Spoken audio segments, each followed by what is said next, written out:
In this video, I'll walk you through creating a couple of my favorite patterns. We're going to get started by doing a color wash over some of our squares. And what this will do, I'm using a lot of water and a little bit of paint to fill in the space. As you can see, I'm using my biggest brush. And I'm just creating a light translucent layer of color over the paper. And I'm going to let this dry. And because this is lighter, I can then paint over it easily with a more concentrated line of paint. If you hear my dog chuffing around, he's very happy to be in the studio with me today. So this first one I'll do yellow. Let me move this over so that you can see. Why don't we do a little red? With watercolor, always be careful. Make sure that you don't touch two planes of wet paint together or they'll run together. So I'm keeping it close to the edge, but not quite.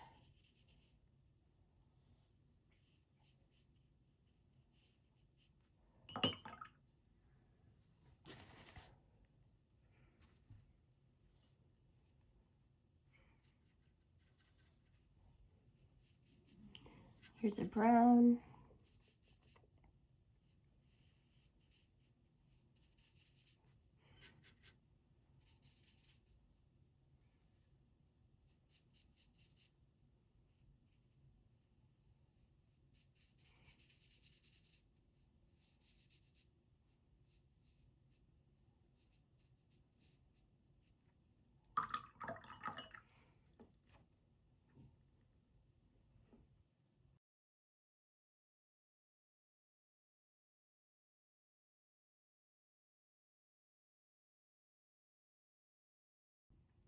While these are drying, I'm going to take you through a couple of my patterns that are on a white background.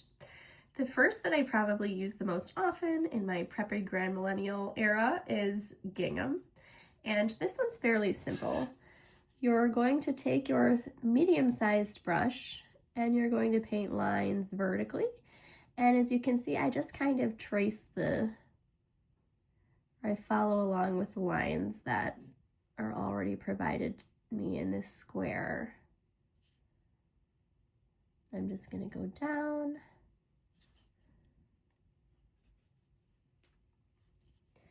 And if you're following one of my tutorials where this pattern is on a curved surface, you'd see that you can use the lines in gingham to sort of make a shape three-dimensional. I would follow the curve of a vase or the curve of a skirt in order to make it look a little bit more realistic. Now I'm going to go across. And one thing that I love about this pattern too is that it kind of, as you paint these stripes, it kind of picks up the paint and water from the vertical stripes.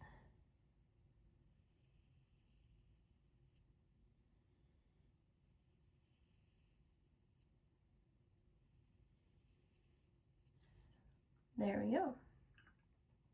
Next up, I want to do a checkerboard pattern that is also very popular. And since this is right next to it, it makes it a little easier for me. Now, I'm going to use pencil to kind of guide my eyes. Just keep in mind that if you paint over pencil, you're not going to be able to erase it.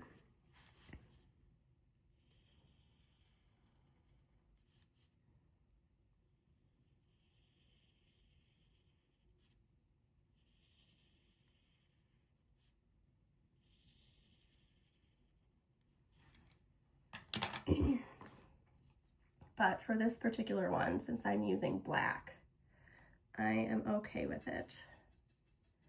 Now, I'm just going to paint every other square black.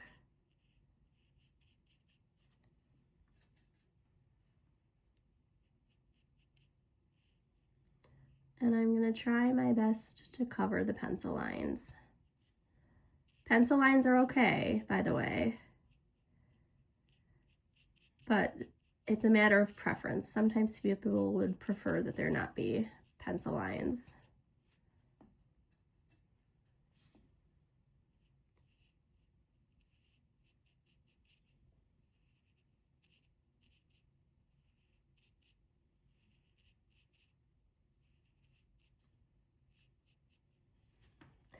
Maybe I need one more line down here.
Have that, perfect. Now I'm gonna leave this here for now, but I could also then come back and make that buffalo check, and I'll show you how to do that in a moment. Next up, one of my favorite lines to use if you're taking my little nutcracker class is sort of a candy cane stripe, and this looks good in any color, but for giggles, I'll do it in red because we just did a whole bunch of nutcracker classes. And this one I paint sort of diagonal, and I'm gonna do some thick lines first, and notice that I'm using my smaller brush for this.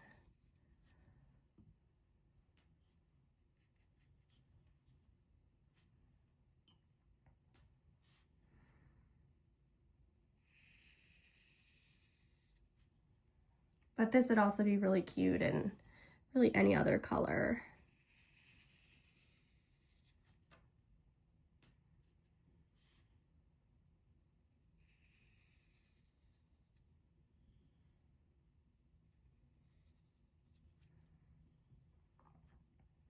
And then I'm gonna do a much thinner line. I'm not gonna push down as hard on my brush. And I'm gonna go in between and do sort of a dashed line, or you could also do a solid line. Either is really cute.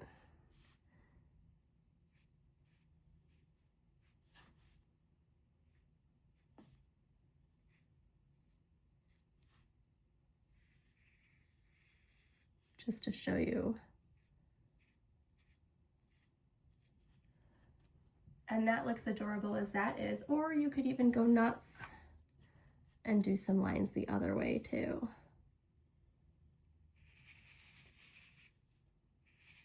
We'll make these thicker.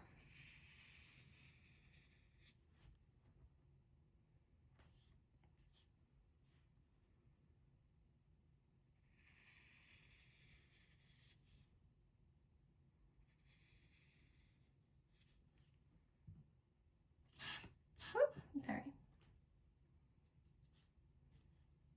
And we'll do thin line, dashed line.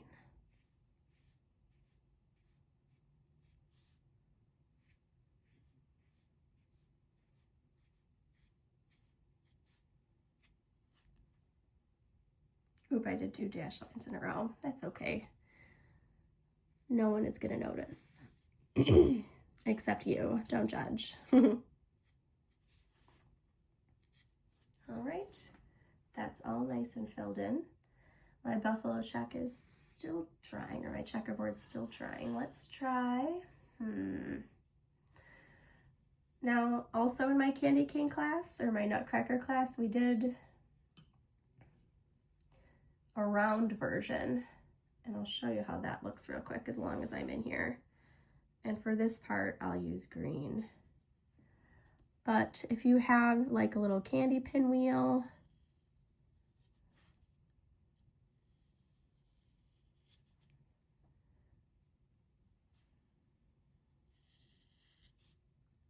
I'm gonna kind of start in the center and have my thicker lines radiate out.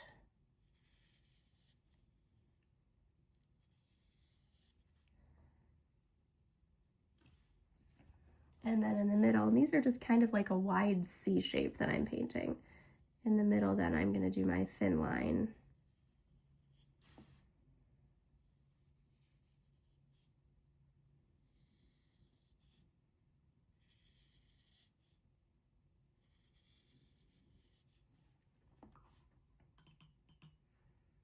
There we go, very fancy. Let's see, I think I'm gonna speed this up because I feel like you guys kind of get the idea and I don't need to be talking through this entire video, but enjoy the next few moments as I kind of take us through painting a couple of my favorite patterns that come to mind.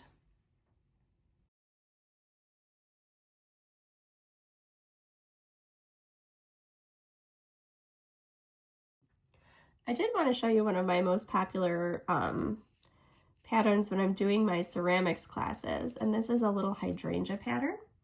And when I'm thinking about hydrangea, I think about X's and T's, or pluses and multiplication signs.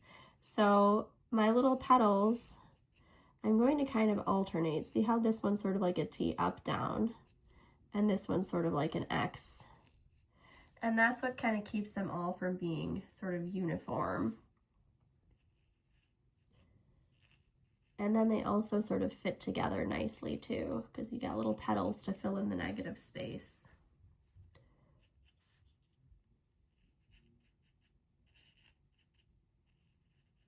Oh, these two got a little squished. That's okay.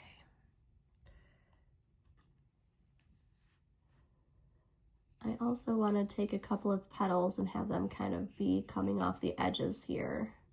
I'm gonna avoid that water spot for a little bit here. And this way it looks like the pattern sort of runs off of the page. And it's okay if there are some blank spaces, you can always fill them in, or it does make it just look a little bit more whimsical. It doesn't have to be perfect. Random is best.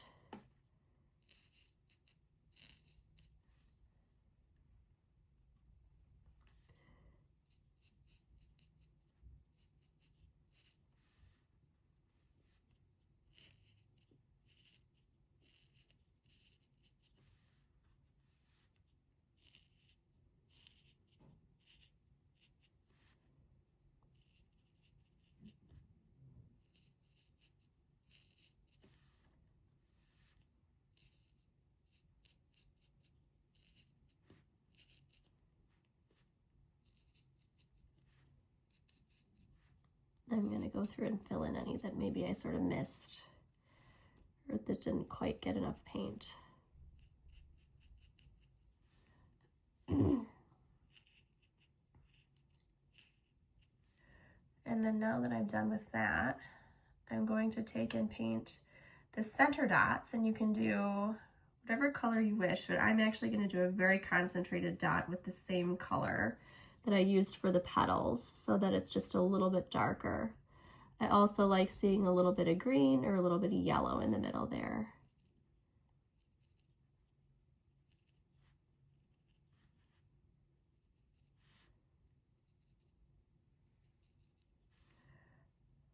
And once all those are filled in, we'll do a little green leaf.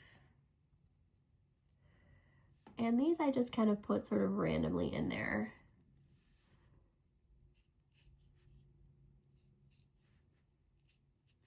Anywhere that you feel could use a little pop of green.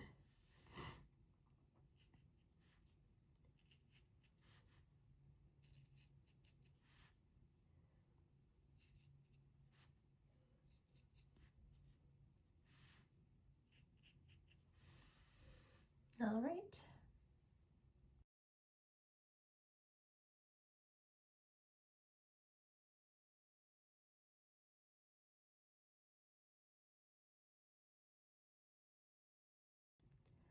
I love painting tulips, and I just feel like they're such a happy little flower. They're really easy to paint. I start with sort of, and I'm going to do some red tulips on a yellow background. And to make these tulips, I do, let's see, we'll have one be off the edge here, but I do sort of a U shape, and then in the middle, I paint an upside down V or an A shape. And then sometimes I paint them so that they're more like a bulb, where they're just a little bit more narrow and closed up looking. And I try to kind of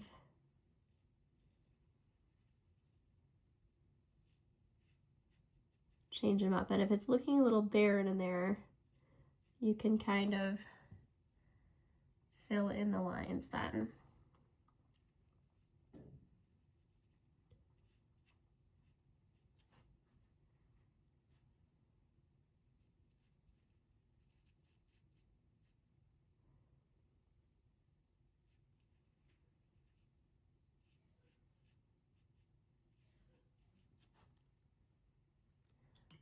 I'll do these across the bottom. I totally clean my brush. And then make sure that we don't touch the green paint to the red paint while it's still drying. But I'm going to paint my stem like this, and then I'll do sort of one or maybe two leaves. And as you'll notice, because I'm working over a yellow color wash, I really make sure that my paint here is very concentrated. So I have a lot of paint and just a tiny bit of water, and I'm using my smallest brush.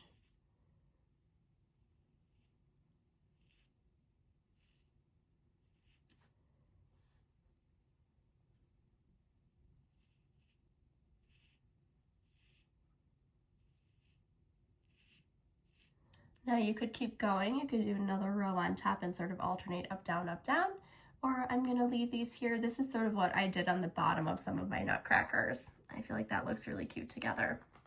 Now for this next part, I'm gonna do plaid. And plaid is a great pattern to use if you're doing nutcrackers. It's nice for really anything, a good tartan.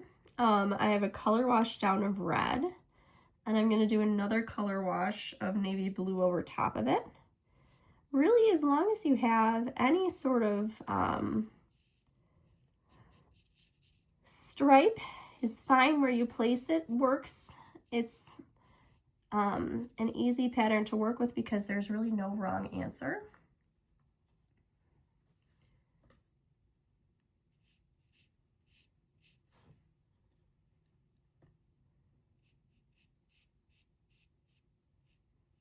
And because I let my paint dry and it's absorbed fully into the paper, it's not going to turn purple. Let's even put a little bit more paint down on this stripe.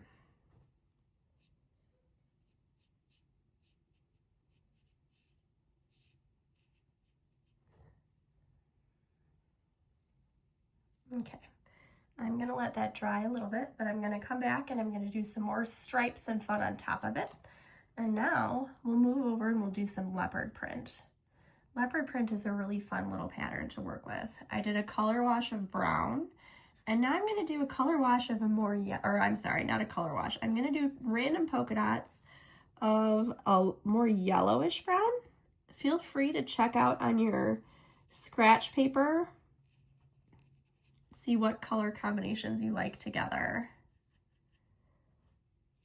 And these big dots are just gonna be, they're not perfect, and they're just gonna be kind of random. I want some of them to be close to each other, some of them to be a little farther away.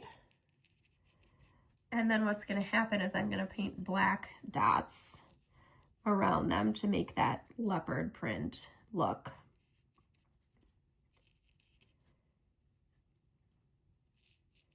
Always making sure that I've got some going off the page.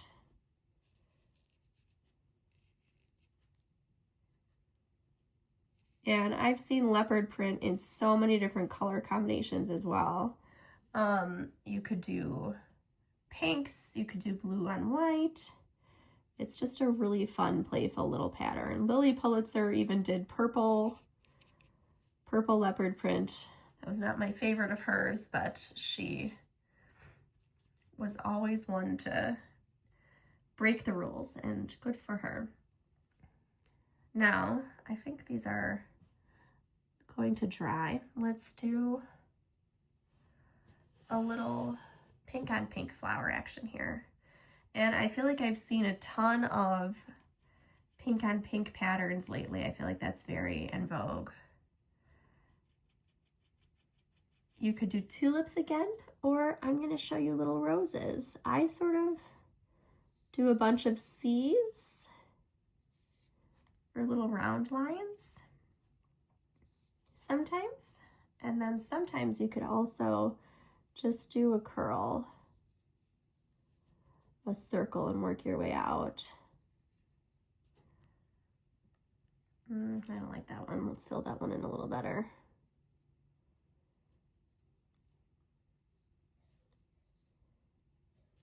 So up to you which format you like better. Do you like sort of petals moving outward, or are you a curly cute kind of rose person? I think there's room in this world for both.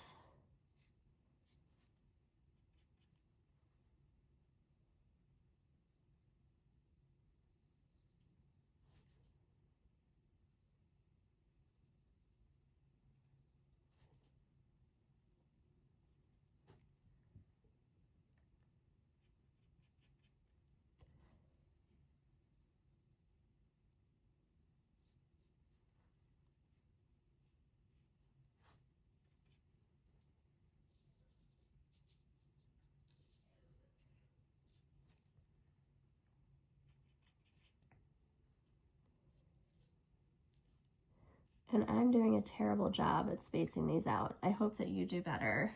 And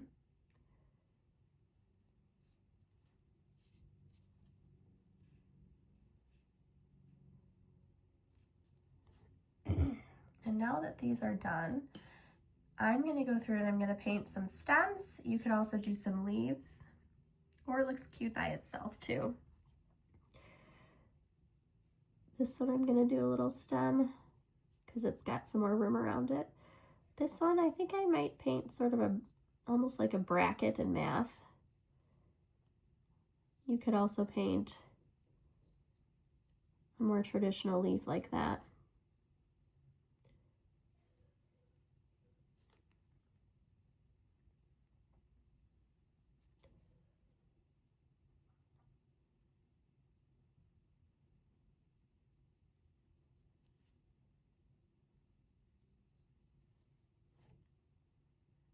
But that happy little pop of green always brings this pattern to life.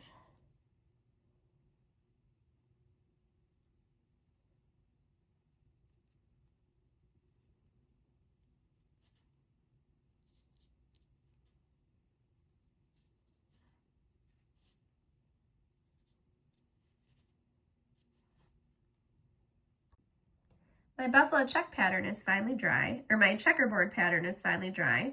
So I want to show you how to do buffalo check. First I had my darker color down, and next I'm going to just do an alternating row. Let's see, how's this gray? I might go a little bit of a lighter gray. Hold that thought. I'm going to do alternating colors.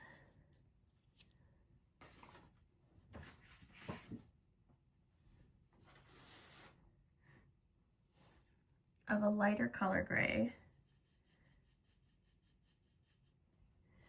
Just in alternating rows. So we'll do this one.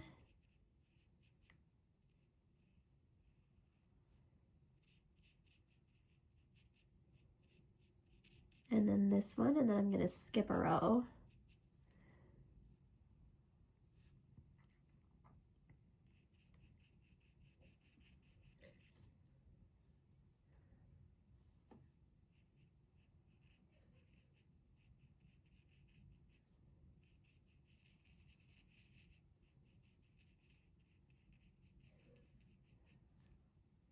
And it's a little bit of mental gymnastics sometimes. Pay very close attention to which row you're painting because I love to forget to skip rows.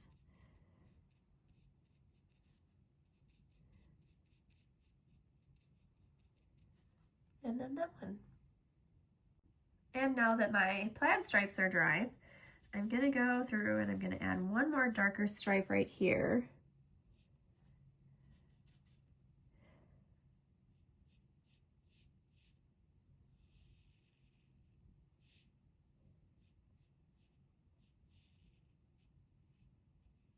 Just so that they look separate.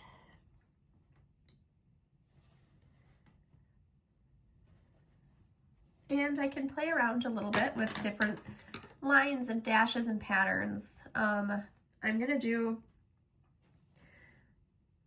a couple of solid green lines here. I'm using my light green, dark green would be really cute. Yellow always looks good. So we'll do one green line here and one green line here, and I'm going to kind of keep that. If I were doing a larger space, I would keep that consistent. And then through here, I'm going to do 2 yellow lines.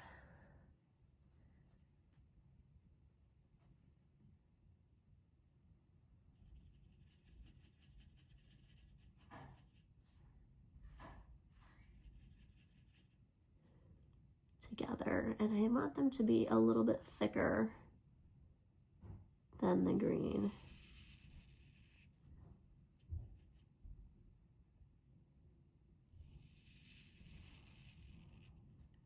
There we go. And I'm gonna let this dry, and then I'm gonna go the same going the other direction, and then I'm gonna let that dry, and I'm gonna do some white dotted lines throughout. Back to our leopard print. Now that these are dry, I'm gonna go in with my black. And some leopard spots just have one little black patch on them. Some have sort of a U-shaped. Some have 3.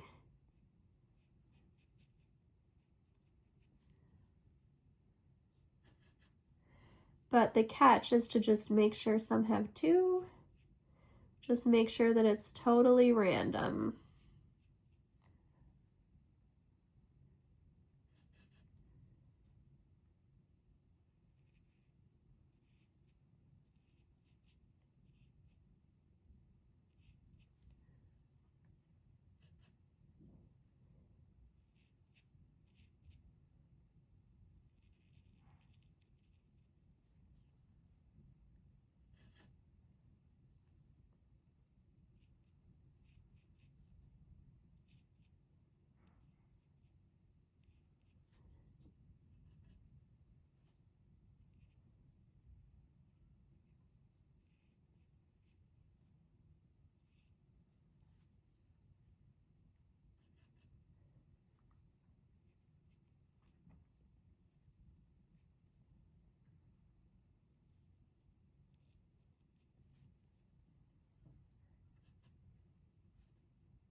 There we go, nice and random looking leopard print spots. Oh, my dog is so loud.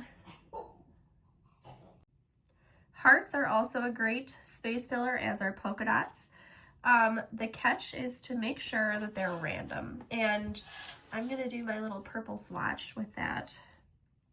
And this one, you can use a different shade of purple. I'm gonna use the same shade of purple, but just with the darker concentration, more paint. So I'm gonna get a lot of paint on my brush. And my hearts are actually just kind of V's. I've never actually been very good at drawing hearts, so I like to keep them just kind of simple. They're like a little rounded V shape. Some people can get really talented or very detailed with their hearts, and that has never been me.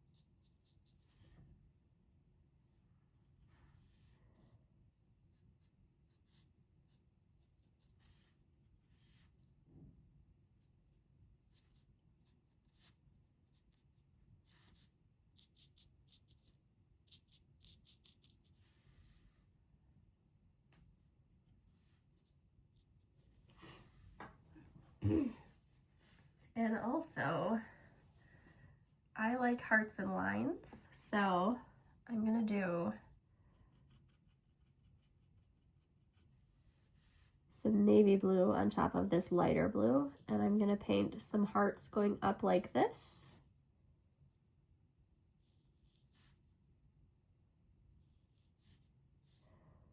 Sort of alternating rows.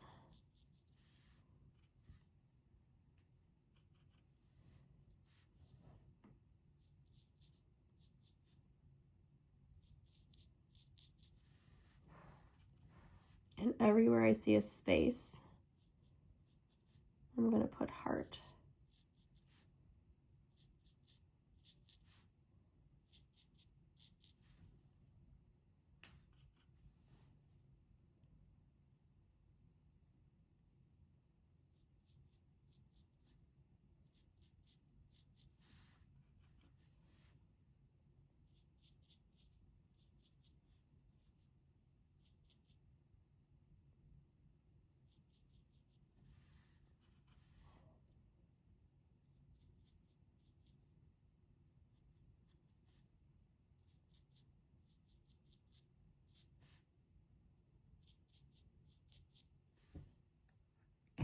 And now in between each heart, I'm going to put 2 dots.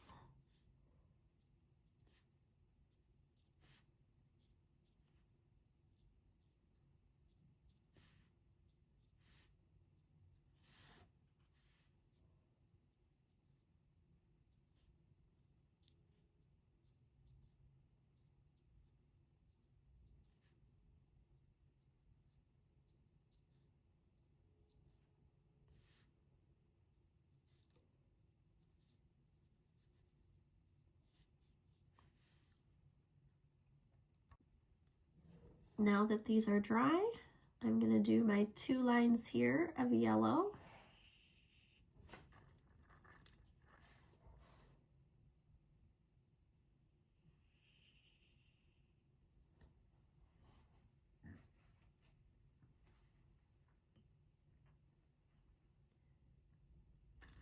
And then 2 lines here of green.